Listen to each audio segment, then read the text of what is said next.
Pada pertemuan ini kita akan membahas tentang teori permainan atau game teori yang nanti bisa dipraktekkan dalam bidang manajemen bencana. Meskipun teori permainan ini bisa dipraktekkan dalam berbagai bidang, khususnya dalam bidang bisnis. Ada beberapa sumber bacaan yang bisa Anda gunakan, yaitu game teori maupun The Art and Strategy. Pokok bahasan dalam game teori ini, apa itu game teori atau teori permainan?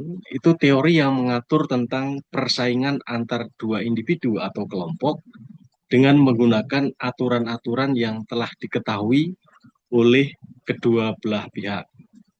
Ini pertama kali disampaikan atau lebih dipopulerkan oleh John Nash. Dia mendapat hadiah Nobel di bidang ekonomi. Anda waktu kecil tentunya pernah bermain gandu, mungkin juga bermain kelereng. Bagi yang anak cowok biasanya suka main gaple. Apakah permainan-permainan ini termasuk dalam game teori yang akan kita bahas pada pertemuan ini? Nanti saya harap Anda punya kesimpulan apakah permainan ini ada persaingan antara dua orang atau dua kelompok. Namun, apakah Anda bisa simpulkan bahwa permainan-permainan yang sering Anda lakukan waktu kecil dulu ini termasuk game teori? Biasanya anak-anak sekolah, ini biasanya yang cowok-cowok ini, bisa bermain silang-silang yang tiga jajar atau lingkaran-lingkaran, yang tiga berurutan maka menang. Ini biasanya di saat jam istirahat ataupun saat-saat tidak ada guru di kelas. Anda sudah terbiasa main. Begitu juga yang cowok juga biasanya mereka yang kos rame-rame dengan teman-temannya juga main gaple. Dalam game teori, yang paling terkenal adalah The Prisoner Dilemma. Ini dilema antara dua calon narapidana ataupun terdakwa, dalam hal ini Alan dan Ben. Kedua-duanya sama-sama sudah ditangkap polisi dan diintegrasi. Maka dalam pemikiran Alan maupun Ben, saya mengaku atau saya diam, artinya tidak mengaku.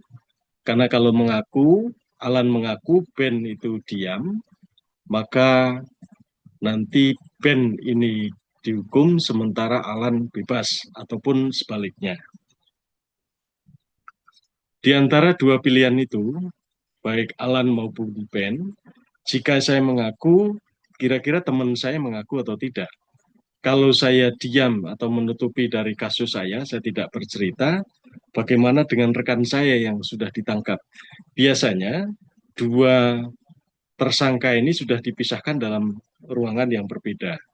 Sehingga bisa disimulasikan antara Ben ini mengaku, sementara Alan misalnya, Ben confess dan Alan silent.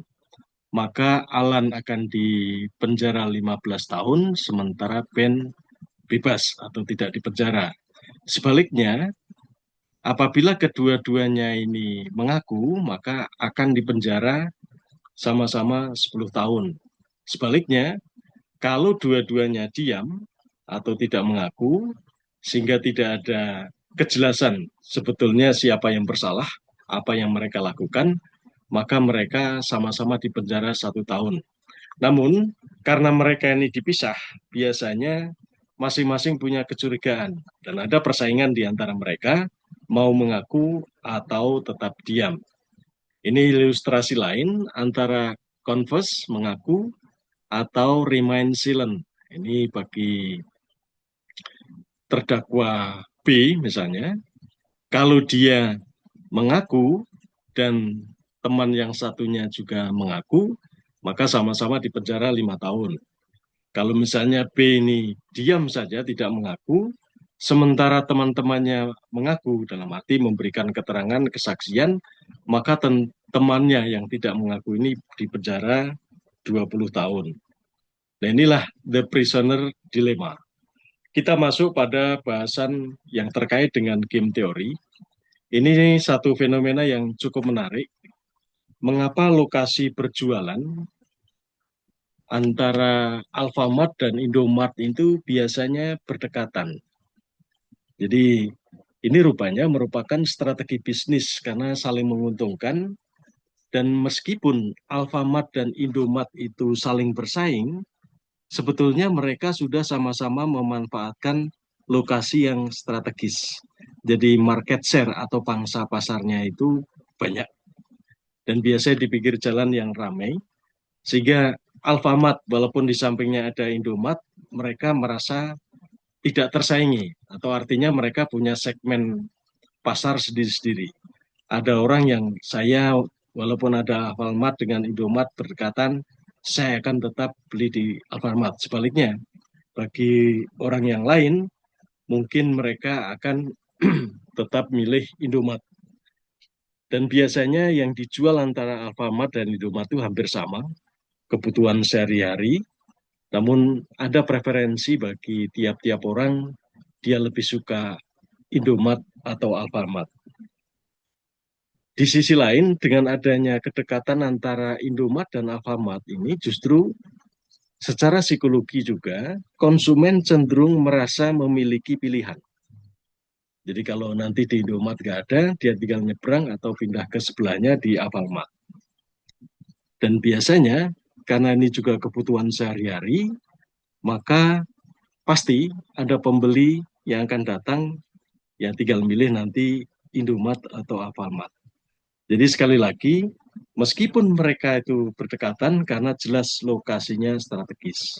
Begitu juga kalau Anda pergi ke pertokoan yang di situ ada penjual HP, termasuk dia menyediakan layanan servis, penjual HP dan dia servis HP itu banyak sekali. Sampai kadang-kadang Anda bingung, kenapa atau di mana Anda harus memilih, di toko A atau toko B. Dan rupanya dalam pikiran Anda inilah pusat HP. Sehingga begitu Anda memasuki ke tempat itu, Anda tidak akan kesulitan untuk mendapatkan HP yang Anda inginkan. Begitu juga kalau Anda pergi mencari oleh-oleh, itu ada pusat jajan atau pusat oleh-oleh. Itu biasanya berjejer. Jadi Anda berhenti di ujung yang satu atau ujung yang lain, itu juga Anda bisa mendapatkan apa yang Anda inginkan. Karena biasanya jenis barang yang dijual juga sama antara satu dengan yang lain. Jadi dalam hal ini, walaupun ada persaingan, mereka tidak khawatir tidak mendapatkan pembeli. Kenapa? Persaingan ini justru menguntungkan karena bagi pembeli ada pilihan, dan kedua biasanya harganya kompetitif. Tidak mungkin satu toko yang hampir sama ini menjual barang dengan harga yang sangat berbeda. Dan sebetulnya larangan praktek monopoli ini juga sekaligus menghindari monopoli dan persaingan usaha yang tidak sehat itu sudah diatur dalam undang-undang. Kalau Anda baca nanti Undang-Undang Nomor 5 Tahun 99, ini tentang larangan praktek monopoli dan persaingan usaha tidak sehat. Dan nanti ada KPPU, ya, Komisi Pengawas Persaingan Usaha. Sehingga nanti kalau misalnya ada usaha-usaha yang akuisisi, merger, itu jangan sampai sebetulnya tujuannya untuk melakukan monopoli, sehingga dia sangat bebas untuk menetapkan harga. Wilayah Indonesia sangat luas, misalnya kembali ke Alfamart dan Indomart. Kenapa tidak Alfamart khusus wilayah Indonesia bagian Barat, Indomart khusus wilayah Indonesia bagian Timur? Ini juga tidak boleh seperti ini, karena persaingan usaha harus dilakukan. Jadi kalau seperti ini kan bukan kompetisi lagi, tetapi co-opetition. Jadi kerjasama untuk memenangkan pasar di satu wilayah yang berbeda.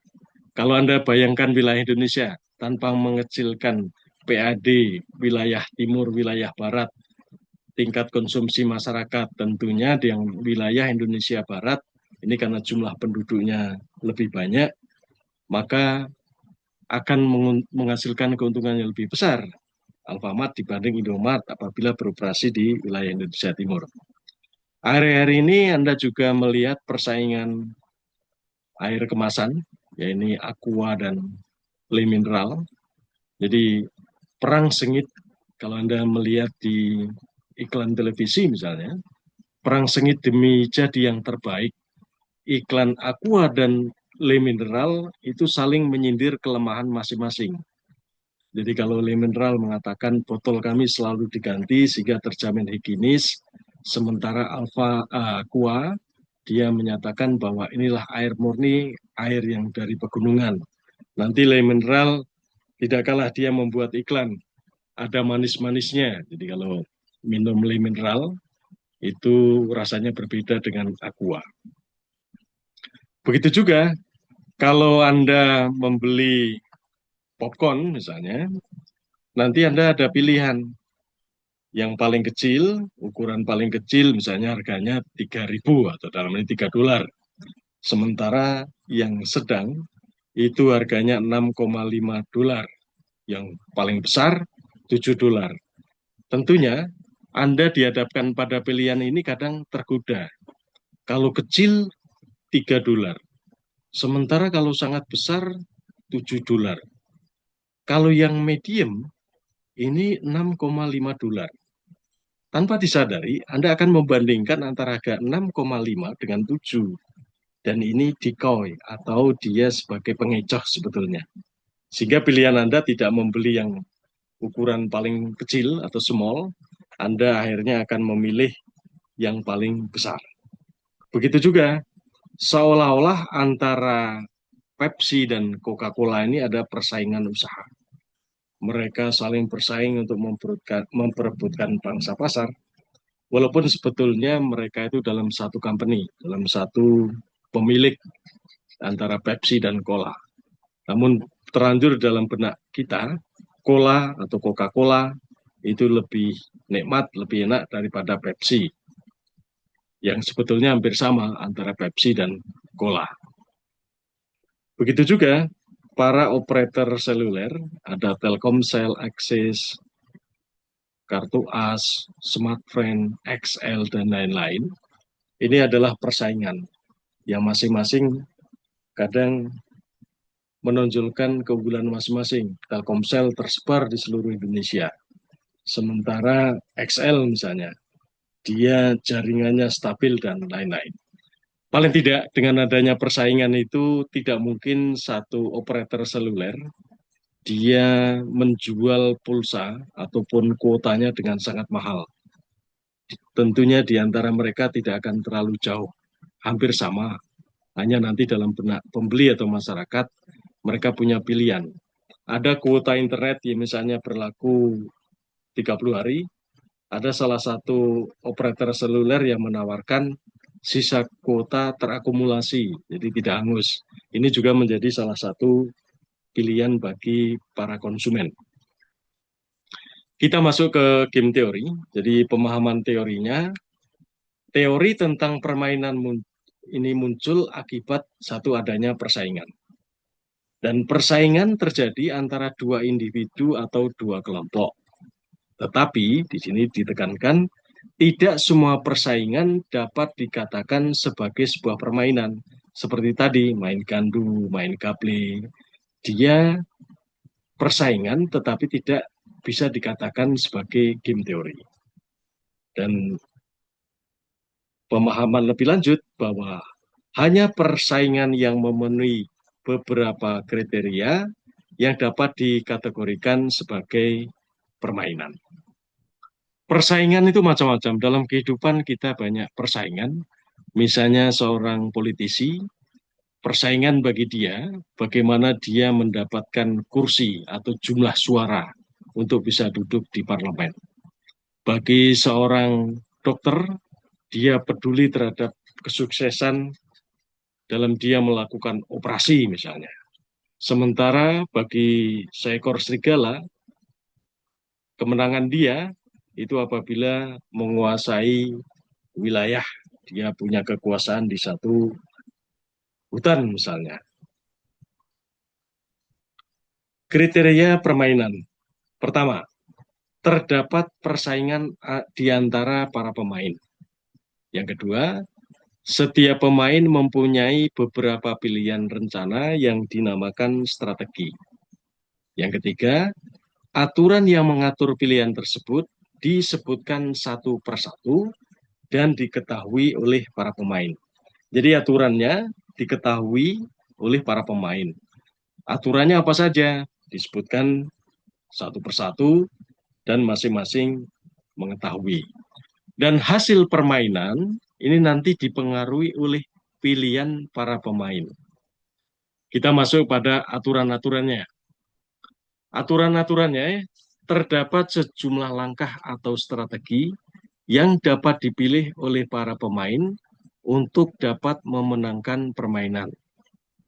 Selanjutnya, terdapat informasi tentang strategi yang dipilih oleh pemain. Dan pembayaran yang harus dipenuhi oleh setiap pemain nanti di akhir permainan. Kita masuk ke jenis pembayaran. Jadi nanti pembayaran itu dalam bilangan positif, artinya kemenangan untuk pihak pertama. Pembayaran dalam bilangan negatif berarti kemenangan untuk pihak kedua. Dan pembayaran dalam nilai 0 berarti tidak ada pihak yang menang atau permainan seri. Klasifikasi permainan. Jadi nanti ada yang disebut sebagai permainan berjumlah 0 atau zero sum game.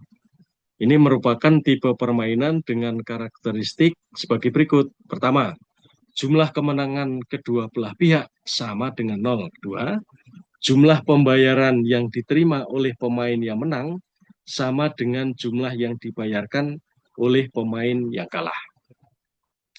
Nanti saya coba buatkan dalam satu matrik. Ini teori-teori tetap saya bacakan, nanti Anda melihat matrik itu, dan Anda coba, karena ini game teori ini seperti pelajaran matematika atau statistik. Jadi tidak bisa hanya kita membaca saja, kita tetap harus mencoba. Saya harap Anda semua nanti mencoba ya. Dicoba, oh maksudnya begini. Dengan Anda sambil menulis, mencoba di dalam matrik, Anda akan semakin paham. Ini ada salah satu contoh saja. Jadi ada 3 orang, ini masing-masing berteman sebetulnya. A ini memiliki hutang sama B 100.000. B memiliki hutang sama C 100.000. C memiliki hutang ke A 100.000. Masing-masing apakah punya hutang? Iya. Tetapi sebenarnya masing-masing punya piutang. Artinya ada uang yang ada di tempat orang lain. Seandainya, ini sebenarnya video namun tidak bisa saya putar di sini. Seandainya ada orang menyodorkan uang ke A 100.000, maka A bisa mengembalikan hutangnya ke B. Jadi lunas, dia tidak punya hutang. B sekarang mendapat uang 100.000, karena dia punya hutang ke C 100.000, dia kembalikan uang itu. Jadi saya bayar ya, lunas. C saat ini punya uang 100.000, karena dia punya hutang ke A, maka saya bayar 100.000. Maka B tidak punya hutang ke C tidak punya hutang ke A tidak punya hutang ke B. Dan uang 100.000 itu karena tadi dipinjami oleh orang lain, dikembalikan. Yang tadinya mereka itu punya masalah hutang, sekarang sama-sama tidak punya hutang. Apakah seperti ini dapat dikatakan sebagai zero sum game? Bukan. Karena dalam game teori, ini hasil dari pilihan suatu peserta tergantung pada peserta lainnya yang syarat tadi. Dan peserta atau pemain membuat keputusan berdasar strategi yang diambil oleh pemain lain untuk mencapai hasil permainan. Klasifikasi permainan. Kemenangan pihak yang satu merupakan kekalahan bagi pihak lainnya. Bila permainan dilakukan oleh 2 orang, dinamakan two zero sum game. Dan permainan tidak berjumlah 0 atau non-zero sum game ini merupakan tipe permainan total pembayaran tidak sama dengan 0. Dan nanti di dalam matrik pembayaran atau payoff matrik ini dilakukan oleh strategi yang dimiliki oleh para pemain. Pemain pertama nanti dalam bentuk baris bertujuan untuk memaksimumkan pemasukan. Sedangkan pemain kedua yang nanti dalam posisi kolom berusaha untuk meminimumkan pengeluaran. Dan nilai permainan dari matrik pembayaran dapat terlihat kedua belah pihak menentukan strategi yang optimal dan nilai permainannya. Strategi optimal adalah strategi yang menempatkan pemain dalam kondisi yang terbaik tanpa memperhitungkan kondisi pesaingnya. Dan nilai permainan adalah nilai rata-rata pembayaran per permainan jika kedua pihak telah menggunakan strategi optimalnya. Dan untuk strategi nanti dibedakan menjadi strategi murni dan strategi campuran. Dikatakan sebagai strategi murni karena penyelesaian dilakukan dengan menggunakan konsep maksimin untuk pemain baris dan minimak untuk pemain kolom. Dalam strategi ini, pemain akan menggunakan satu strategi tunggal untuk mendapat hasil optimal atau saddle point yang sama. Sedangkan strategi campuran dilakukan bila strategi murni belum memberikan penyelesaian optimal, sehingga perlu dilakukan tindak lanjut untuk mendapat titik optimal dengan usaha mendapatkan saddle point yang sama. Kita masuk pada contoh kasus strategi murni. Jadi ada dua perusahaan bersaing untuk mendapatkan keuntungan dari pangsa pasar yang ada dengan mengandalkan strategi yang dimiliki. Perusahaan A mengandalkan dua strategi, yaitu strategi harga murah atau S1 dan strategi harga mahal. Sedangkan perusahaan B menggunakan tiga strategi harga murah S1, strategi harga sedang S2, dan strategi harga mahal S3. Dan didapatkan angka 192,854. Maka langkah penyelesaiannya untuk pemain baris, ya, perusahaan A ke kanan baris, pilih nilai yang paling kecil untuk setiap baris. Ya, nilai yang paling kecil setiap baris, yang atas ini nilainya 1. Sedangkan baris yang kedua, nilai yang terkecilnya adalah 4. Ya, maka diperoleh 1,4. Sementara untuk pemain kolom atau perusahaan B, pilih nilai yang paling besar untuk setiap kolom. Di setiap kolomnya 18 maka 8, 9, 5, 9, 2, 4, 4 yang terbesar untuk yang kolom. Dan nanti dipilih dari keduanya itu maka yang sama. Jadi A itu berharap untung yang paling besar, B kerugian yang paling kecil. Jadi pada intinya membandingkan antara baris dan kolom, kalau bagi A itu untungnya paling besar, maka bagi B kerugian paling kecil. Kalau bagi A kerugian yang paling kecil, maka B keuntungan yang paling besar. Pemain baris dan pemain kolom sudah memiliki pilihan strategi yang sama, yaitu nilai 4. Karena optimal bagi A dan optimal bagi B. Jadi dari maksimin dan minimaknya. Pilihan tersebut bahwa meskipun A menginginkan keuntungan yang lebih besar, tapi tetap hanya akan memperoleh keuntungan maksimal 4 dengan strategi harga mahal atau S2 yang dipilih. Demikian juga dengan B, kerugian yang paling minimal adalah 4 dengan merespon strategi A dengan strategi harga mahal. Dan penggunaan strategi lain berdampak menurunnya keuntungan A dan meningkatnya kerugian B. Jadi karena persaingan ini, kalau saya rugi saya harus paling kecil, tapi untung bagi perusahaan lain juga paling kecil. Begitu juga kalau perusahaan yang lain, biarpun saya rugi, maka keuntungan yang lain juga yang paling kecil. Ini persaingan, karena dalam rangka memperebutkan pangsa pasar. Untuk contoh kasus strategi campuran, nanti Anda coba, Anda baca, Anda coba renungkan, Anda sambil pelan-pelan, misalnya dari kasus di atas dan karena adanya perkembangan yang terjadi di pasar, maka perusahaan A yang tadinya hanya memiliki produk ini dengan 2 strategi, dia pun sudah menggunakan 3 strategi. Jadi strategi harga murah, harga sedang, dan harga mahal. Kalau tadi hanya harga murah dan harga mahal, maka perusahaan A juga menerapkan strategi harga sedang. Dan persaingan antara perusahaan A dan perusahaan B diperoleh nilai 257 min 1, 2, 4, 6, 1, 9. Angka-angka ini sebetulnya dari mana? Ini dari perhitungan keuntungan dan kerugian yang dibandingkan dari kedua perusahaan itu. Maka langkah-langkahnya sama. Jadi untuk perusahaan A ini mencari maksimin, ya. Maksimin itu berarti nilai-nilai yang paling kecil di dalam baris, yaitu 2. Kalau baris yang kedua berarti min 1.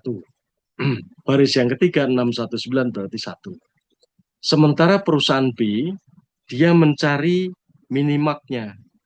Minimak itu malah justru dia mencari angka yang paling besar. 2 min 1, 6, 6. 5, 2, 1 artinya 5, 7, 4, 9, 9. Dan penyelesaiannya, masing-masing pemain menghilangkan strategi yang menghasilkan keuntungan dan kerugian terburuk. Bagi A, S2 adalah strategi terburuk karena dapat menimbulkan kerugian. Ada nilai minus, yaitu min 1 tadi. Bagi B, S3 adalah paling buruk karena bisa menimbulkan kerugian terbesar, yaitu 9 tadi. Di dalam kolom kerugian yang paling besar adalah 9. Maka kita coret. Bagi perusahaan A, dia tidak akan milih baris kedua. Bagi perusahaan B, dia tidak akan milih kolom yang ketiga. Maka tinggal 2, 5, 6, 1. Ya, dihilangkan yang merugikan A, juga merugikan bagi B. Maka diperoleh kombinasi baru.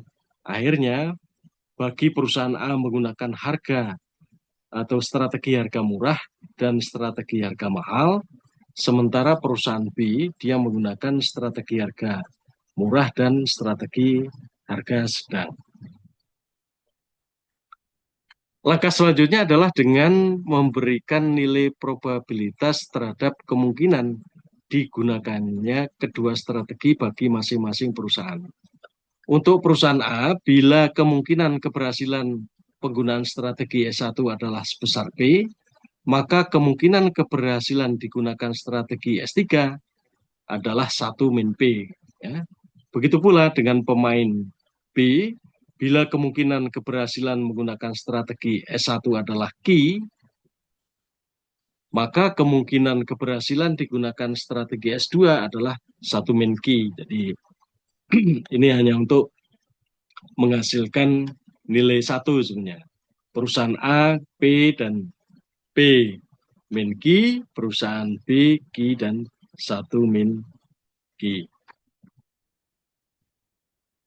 Langkah selanjutnya, mencari besaran probabilitas setiap strategi untuk menghitung saddle point yang optimal. Untuk perusahaan A, bila strategi A direspon B dengan S1, ya, maka persamaannya menjadi 2P 6 kali dalam kurung 1 min P sama dengan 2P plus 6 min 6P. Disederhanakan menjadi 6 dikurangi 4P. Selanjutnya, bila strategi A direspon dengan S2, maka 5P ditambah 1 min P kali 1 sama dengan 5P ditambah 1 min P sama dengan 1 plus 4P. Maka bila digabung kedua persamaan, 6 min 4P sama dengan 1 plus 4P. Disederhanakan menjadi 5 sama dengan 8P. maka P sama dengan 5/8 atau 0,625. Apabila P ya sama dengan 0,625, maka 1 min P 1 dikurangi 0,625 atau 0,375. Masukkan nilai tersebut pada kedua persamaan. Kalau dengan persamaan 1, 2P plus 6 dalam kurung 1 min P, 2 kali 0,625 ditambah 6 kali 1 min P tadi, 0,375, sama dengan 3,5. Begitu juga dengan persamaan yang kedua, maka hasilnya 3,5. Dalam hal ini, keuntungan yang diharapkan adalah sama, yaitu 3,5, yang berarti memberikan peningkatan 1,5, mengingat keuntungan A hanya 2. Dan bagaimana untuk perusahaan B? Untuk perusahaan B, bila strategi B direspon A dengan S1, maka 2Q tambah 5 min 1Q sama dengan 2Q ditambah 5 min 5Q sama dengan 5 min 3Q. Bila strategi B direspon A dengan S2, maka 6Q ditambah 1 dalam kurung 1 min Q sama dengan 6Q plus 1 min 1Q sama dengan 1 plus 5Q. Bila digabung, 5 kurang 3Q sama dengan 1 plus 5Q. Ya, ini pindah ke kiri, 5 kurang 1, 4 sama dengan, ini pindah ke kanan jadi plus sama dengan 8Q. Sehingga Q sama dengan 4/8 atau 0,5. Dan 1 min Q ya 1 dikurangi 0,5 sama dengan 0,5 juga. Masukkan ke persamaan, bisa dengan persamaan 1 atau persamaan kedua sama. Jadi persamaan ke-1, 2Q min plus 5 dalam kurung 1 dikurang Q. 2 kali 0,5 ditambah 5 kali 0,5 sama dengan 3,5. Sehingga kerugian minimal yang diharapkan sama, yaitu 3,5. Pada langkah pertama, kerugian minimal adalah 5. Dengan demikian, dengan strategi ini, B bisa menurunkan kerugian 1,5. Sebagai kesimpulan, strategi campuran memberikan saddle point 3,5. Nilai tersebut memberi peningkatan keuntungan bagi A dan penurunan kerugian bagi B masing-masing sebesar 1,5. Jadi A yang tadinya 2 menjadi 3,5. Ya, sebenarnya meningkat 1,5. Sementara bagi B, dia hanya menurun 1,5. Jadi keuntungan A dengan kerugian B sama. Artinya A tidak boleh untung banyak dan B tidak mau rugi terlalu banyak. Contoh penerapan game teori nanti Anda bisa gunakan dalam beberapa kasus, misalnya evakuasi dan rute pengungsi, distribusi bantuan, kerjasama antar negara atau daerah. Akhir-akhir ini dengan adanya bencana banjir dan tanah longsor di Sumatera Utara, Aceh, dan Sumatera Barat, maka distribusi bantuan misalnya. Game teori dapat digunakan untuk mengalokasikan sumber daya dengan cara yang paling efisien dan adil. Hal ini bisa melibatkan bagaimana berbagai organisasi, ya organisasi kemanusiaan ataupun para relawan, bekerja sama untuk memastikan bahwa bantuan mencapai daerah yang paling membutuhkan dengan cepat.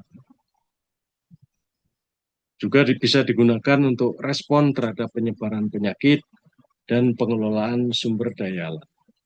Baik, para mahasiswa, itu yang bisa saya sampaikan. Semoga video ini bisa mewakili pertemuan kita dan Anda nanti baca dari slide atau PowerPoint itu dan diharapkan Anda mencoba yang tadi masukkan minimat atau maksimin itu apa, baris A, kolom B, dengan persaingan-persaingan antara A dan B, sehingga menemukan saddle point dan Anda sampai pada kesimpulan peningkatan keuntungan A berapa, kerugian B berapa. atau peningkatan keuntungan B, kerugian A berapa. Intinya masing-masing kalau rugi tidak mau yang paling banyak. Sehingga bagi perusahaan rivalnya atau pesaingnya juga jangan untung terlalu banyak karena mereka saling bersaing. Diharapkan ruginya sedikit bagi A, untungnya juga sedikit bagi B. Baik, itu saja yang bisa saya sampaikan. Semoga bisa membantu Anda untuk belajar. Anda harus coba, coba, dan coba.